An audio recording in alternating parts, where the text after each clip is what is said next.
Hi friends, అందరూ ఎలా ఉన్నారు? ఈరోజు ఎపిసోడ్ ఎంతమంది చూశారు? ఎంతమంది కొంచెం బాధాకరం అనిపించింది? పర్లేదులే, ఇది కరెక్టే, వాడు జడ్జిమెంట్ కరెక్టే, వీళ్ళిద్దరికీ రెడ్ కార్డు ఎలిమినేట్ చేయడం కరెక్టే అని ఎంతమందికి అనిపించిందో కామెంట్ చేయండి.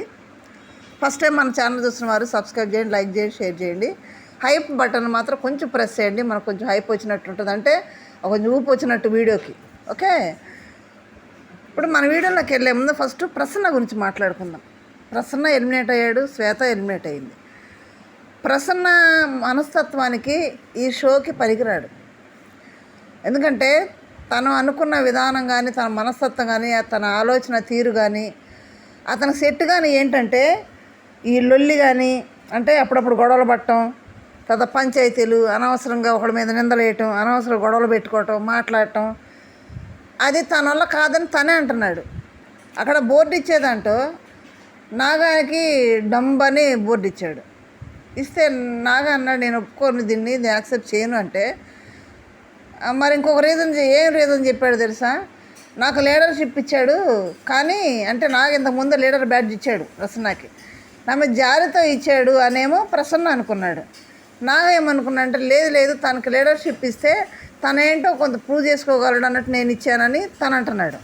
ఇప్పుడు దాంట్లో తన మీద జాలి పడితే కొంతమందికి నచ్చదు. ఎందుకంటే నాలో ఉన్న లోపాన్ని చూసి జాలి పడేస్తున్నారు, కానీ నా మీద ప్రేమతో ఇట్లేదు అన్న ఫీలింగ్ అనేది ప్రతి ఒక్కళ్ళు, ఏదన్నా కొంచెం అంగవైకల్యంగా ఉన్న వాళ్ళకి మనస్తత్వం అలాగే ఉంటుంది. ఎందుకంటే జాలిని తట్టుకోలేరు వాళ్ళు.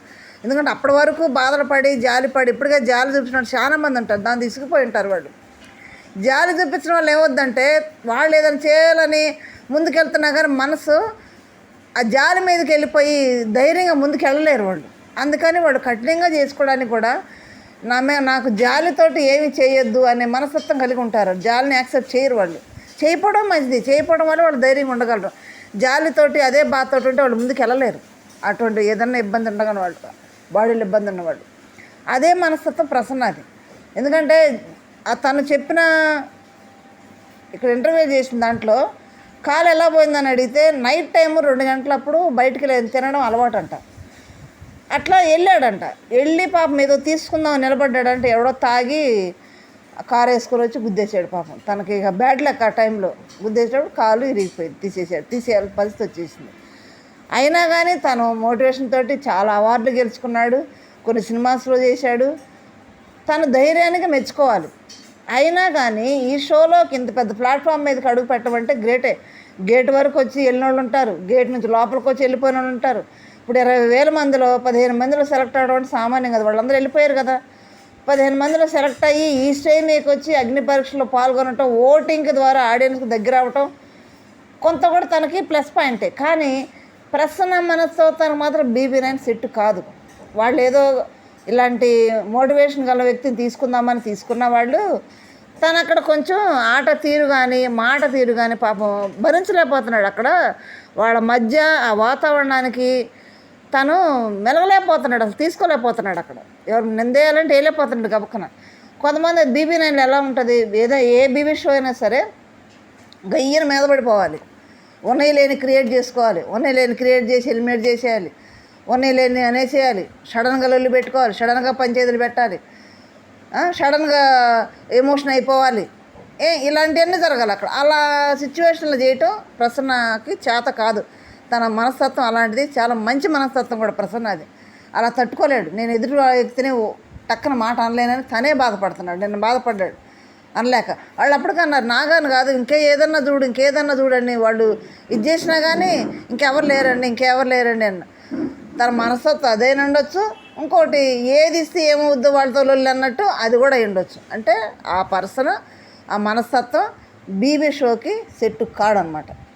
ఓకే, అయినా కానీ ఉన్నాడు, 15 మంది సెలెక్ట్ అయ్యి ఇచ్చాడు, బాగానే ఉంది. ఇప్పుడు వరకు పాపం ఎల్లో కార్డ్స్ వచ్చినాయి కాబట్టి సెట్ కాడనే పంపించేస్తున్నారు. అప్పటికి తను అన్నాడు, ఈ వాతావరణం నాకు సెట్ కాదన్నాడు.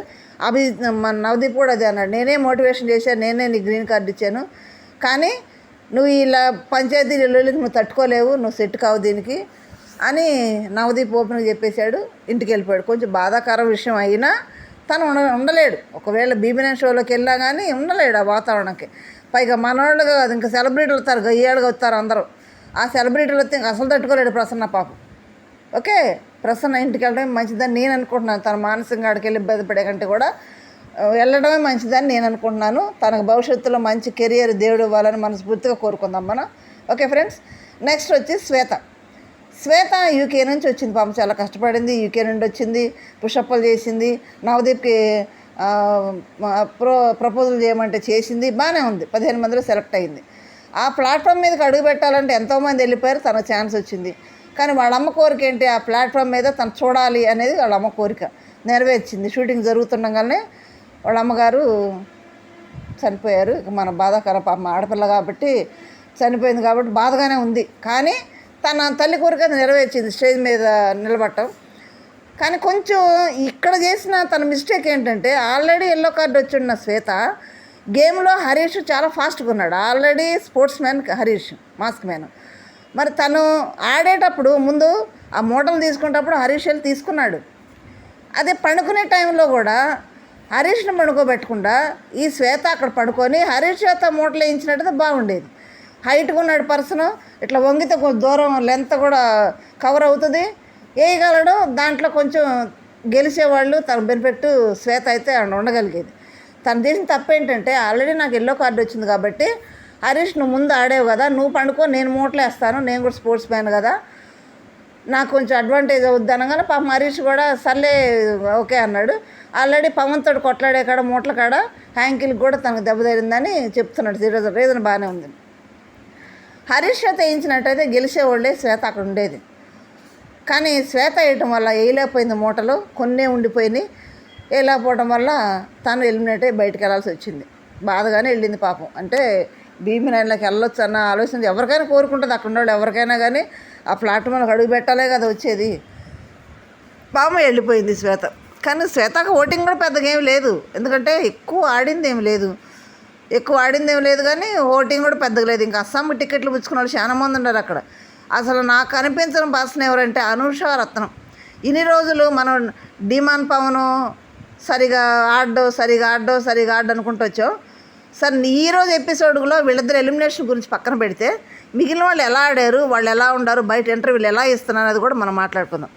డిమాన్ పవన్ ఇంటర్వ్యూలో ఒక మాట చెప్పాడు. ఏమనంటే, ఇంతకుముందు మన వీడియోలో కూడా అదే మాట చెప్పుకున్నాం, అదే మాట అక్కడ చెప్తున్నాడు. మరి మీ ఇంట్లో వాళ్ళు చూసి నీకేమని చెప్పారు అని అంటే, నువ్వు బయట బాగానే మాట్లాడతావు కదా, మరి షోలోకి వెళ్తే ఎందుకు మాట్లాడలేకపోయి, అసలు ఏం మాట్లాడలేదు, నువ్వు సైలెంట్గా కూర్చున్నావు అని ఇంట్లో వాళ్ళు చెప్పారంట. వాళ్ళ ఇంట్లో వాళ్ళు అంటే వాళ్ళ అమ్మ నాన్న అక్క అన్న ఉంటారు కదా, వాళ్ళు చెప్పారంట. అదే మనం కూడా ఇక్కడ అన్నది. పవన్ ఎందుకు మాట్లాడట్లేదు, ఎందుకు రైజ్ చేయట్లేదు, వాళ్ళు నువ్వు సెల్ఫిష్ అన్నప్పుడు గయ్యను పడిపోవాలి కదా, వాళ్ళ మీద ఉన్నదో ఏదో ఒకటి అనేసేయాలి. అక్కడ ఏమి అసలు డిస్కషన్ కూడా ఏం పెట్టలేదు అక్కడ. నువ్వు సెల్ఫిష్ అంటే తల ఊరుకుంటున్నాడు సైలెంట్గా. ఆ శ్రీముఖి క్యూట్ బాయ్ అన్నట్టు క్యూట్ బాయ్ లాగా ఉండిపోతున్నాడు, కూర్చుంటున్నాడు సైలెంట్గా. తర్వాత తనేంటో రుజువు చేసుకోవాలని వచ్చాడు. కానీ రుజువు చేసుకునే దాంట్లో భాగంగా ఇవన్నీ చేస్తేనే కదా రుజువు చేసుకోవడానికి BB9 ప్లాట్ఫామ్లో మీకు వెళ్ళేది. రుజువు చేసుకోవాలంటే ఇష్టం దాటాలి కదా, మాట్లాడాలి. మాట్లాడకుండా అట్లా కూర్చుండే వల్ల అది మైనస్ అయింది. గేమే కాదు కదా, మాట్లాడాలి కదా, ఏదో ఒకటి మాట్లాడాలి, ఏదో కాంట్రవర్సీ చేయాలి, దేంట్లో దాంట్లో దూరిపోవాలి. శ్రీజ చూడండి, దేంట్లో దాంట్లో దూరిపోద్ది దమ్ము శ్రీజ. నేనున్నాను నా దమ్ము చూడండి, ప్రతి ఒక్క దాంట్లో దూరిపోయింది, ప్రతి ఒక్క మాటల్లో కలిపేసిద్ది, మాట్లాడేసిద్ది. అట్లా ఏదో ఒకటి కల్పించుకోవాలి. అక్కడ BB9లోకి అడుగు పెట్టాలంటే ఏదో ఒకటి కల్పించుకోవాలి, ఏదో ఒక లొలి చేయాలి, ఏదో ఒకటి కాంట్రవర్సీ క్రియేట్ చేయాలి, ఏదో ఒకటి కంటెంట్ ఇవ్వాలి. అది పవన్ సైలెంట్గా ఉంటావు. అయితే ఈరోజు చేసిన గేమ్లో మాత్రం ఆ మూటల్లో పట్టుకోమంటే డిమాన్ పవన్, ఈ అబ్బాయి పవన్ కళ్యాణ్ ఇద్దరు జట్టి, జవాను ఈ డిమాను. ఆ మూటలు పట్టుకోమంటే వెళ్ళిపోయి దాని మీద పడుకున్నాడు. పడుకుంటే ఉపయోగం ఆ కాళ్ళ సందు కూడా చేతుల సందు కూడా మొత్తం లాగేసుకున్నారు వాళ్ళు. ఈయన కొన్నే మిగిలే. సరే మూటలు వేసేదంటే కూడా చాలా బాగా వేసాడు. టై అయింది మనిషి, వీళ్ళకి టై అయింది. మనిషి దివ్య, పవన్ కళ్యాణ్ వీళ్ళతో టై అయితే ఇద్దరు 26 వచ్చినాయి. ఆ టై అయిన దాంట్లో మళ్ళీ సిరోగ మూట ఇచ్చి పెట్టమంటే మనిషి వేసాడు, గెలిచాడు. మర్యాద మనిషి గారన్న ఈరోజు డాన్స్ వేసింది మీరు చూశారు. అసలు అంత సైలెంట్గా, అంత డీసెంట్గా సైలెంట్గా కూర్చునే పర్సన్ ఈరోజు ఏందబ్బా డాన్స్ ఏందబ్బా నాకు అర్థం కాలేదు. అంటే దానికి కారణం ఏంటంటే పాపం ఎల్లో కార్డు వచ్చినాయి అంతకుముందు. ఆ ఎల్లో కార్డుని గెలిస్తే వెనక్కి తీసుకుంటానని చెప్పాడు అభిజిత్. దానిలో భాగంగా గెలిచాడు కదా, కార్డు వెనక్కి వెళ్ళిపోయినందుకు అంత సంతోషపడిపోయాడు పాపం. అంత అంటే ఎంత ఇంట్రెస్ట్, ఎంత తపన ఉందో చూడండి. ఒక బిజినెస్ మ్యాగ్నెట్ అయినా కానీ ఎంత తపన ఉందో చూడండి BB9లోకి అడుగు పెట్టాలని. అది వెళ్ళిపోయినాక పిచ్చ డాన్స్ వేసేసాడు బాగా. వెళ్ళిపోయింది ఎల్లో కార్డు. మరి ఓటింగ్ అప్పీల్ ఎవరికి ఇస్తామంటే దివ్యాకి ఇచ్చాడు. అసలు దివ్య ఏం చేస్తుంది? దివ్యాకి ఇచ్చాడు. ఇక్కడ అస్సాం టికెట్లు పుచ్చుకునే వాళ్ళు ప్రసన్న, శ్వేతనే కాదు, అనుష ఉంది, శ్రేయ ఉంది, కల్కి ఉంది, నెక్స్ట్ ఈఎంఐ దివ్య ఉంది, ఇంకొన్నారు క్యాండిడేట్స్. వాళ్ళు కూడా వెళ్తారు వెనక ముందుగా, ఒకళ్ళ తర్వాత ఒకళ్ళు. ఓకే, ఎందుకంటే సరిగ్గా ఓటింగ్ లేదు వాళ్ళకి, ఓటింగ్ సరిగ్గా పట్టలేదు. పైగా శ్రేయ ఏమో ఫస్ట్ స్టార్టింగ్లో ఎంట్రీ అప్పుడే నెల్లూరు అని చెప్పింది, నిన్న ఓటింగ్లోనే బెంగళూరు నుంచి వచ్చారని చెప్తుంది. మరి ఏది కరెక్టో మరి నాకు అర్థం కాలేదు. ఈరోజు అయితే మాత్రం అమ్మాయి ఒంటరి మిగిలిపోయింది. ఎవరు ఫ్రెండ్షిప్ కింద ఆ శ్రేయని తీసుకోలేదు. ఓకే, ఇప్పుడైతే మాత్రం వాళ్ళిద్దరు వెళ్ళినా దివ్యాకి ఓటింగ్ హక్కు ఇచ్చాడు. ఎందుకు? అభిజిత్. ఎందుకంటే ఎల్లో కార్డు మీరు తీసుకున్నాను కాబట్టి మనిషిది దివ్యాకి ఇచ్చాడు. దివ్య చెప్పింది బాగానే ఉంది, పక్కన పెడితే మనిషికి కూడా ఛాన్స్ ఇచ్చాడు. ఇక్కడ ఓట్ అపీల్ చేయడం ముఖ్యం కాదు, అక్కడ గేమ్ కానీ ఆడ ఆడే విధానం కానీ మాట కానీ అన్నీ చూస్తారు ప్రేక్షకులు. ప్రేక్షకులకి అడ్డమైంది ఏది ఉండదు అక్కడ. ఓటింగ్ ద్వారా ఎవరిని గెలిపించగలరు, ఎవరిని ఓడగొట్టాలో ఓడిపించగలరు. అట్లా కాకుండా ఇప్పుడు బయట ఓటింగ్ వేసుకోండి, మేము చెప్తున్నాము, మీ ఇష్టమైన కంటెస్టెంట్లకి ఖచ్చితంగా ఓటు వేసుకోండి, గెలిపించుకోండి, BB9 స్టేజ్ మీద చూసుకోండి అని చెప్తున్నాం. కానీ చెప్పే అన్నీ కూడా ఈ ఓటింగ్ అంతా కూడా మాదంతా కూడా ఇక్కడ వరకు అసలైన ఓటింగ్లో అక్కడ ఎవరికి ఎన్ని స్థానాలు ఉన్నాయి, ఎవరికి ఎంత వెయిట్ ఉందనేది ఆ జియో హాట్స్టార్లో వేస్తారు. ఆ బీబీ టీం వాళ్ళకే తెలుస్తుంది ఎవరు BB9కి 5 మెంబర్స్ వెళ్తారనేది. ఆ BB9 టీం వాళ్ళకి మాత్రమే తెలుసు. ఇవన్నీ కూడా బయట కూడా మన ఊహాగానాలు, మనకేసి ఓటింగ్ పెట్టి మన గెస్సింగే. ఓకే ఫ్రెండ్స్, కాబట్టి ఇప్పుడైతే ఇద్దరు వెళ్ళిపోయారు బయటికి. మరి ఆటలైతే బాగానే ఆడుతున్నారు, గట్టిగానే ఆడుతున్నారు. ఈరోజు మెయిన్ ఏంటంటే తేజ గారు వచ్చారు, డైరెక్టర్ గారు వచ్చారు. ఆ డైరెక్టర్ గారు చాలా మంచోడు, సామాన్యుల్ని మంచి హీరోలను చేసే తత్వం గల మనిషి. ఎందుకంటే వాళ్ళ టాలెంట్ ఉంటుంది కాబట్టి ఆ టాలెంట్ని బయటికి తీస్తాడు. ఇప్పుడు వచ్చి కూడా శ్రీముఖికి నెక్స్ట్ సినిమాలో ఆప్షన్ ఉందంట, నవదీప్ గారు కూడా ఛాన్స్ ఉందంట నెక్స్ట్ మూవీలో. వీళ్ళిద్దరు ఉండబోతున్నారంట సినిమాలో, అదే చెప్తున్నారు అక్కడ. కాబట్టి ఆయన మంచి మాట చెప్పాడు, టాలెంట్ ఉన్న వాళ్ళకి ఓటు వేయండి, గెలిపించండి అని చెప్పాడు. అందుకే టాలెంట్ ఉన్న వాళ్ళని చూడండి. టాలెంట్ లేదు, సింపతిలకు పోయి జాలితో ఇది కాదు, వాళ్ళకి టాలెంట్, వాళ్ళు ఆడే విధానం అంతా చూసి ఓటేసి BB9 స్టేజ్ మీద నిలబెట్టండి. ఓకే ఫ్రెండ్స్, లైక్ చేయండి, షేర్ చేసి సబ్స్క్రైబ్ చేయండి. Thank you.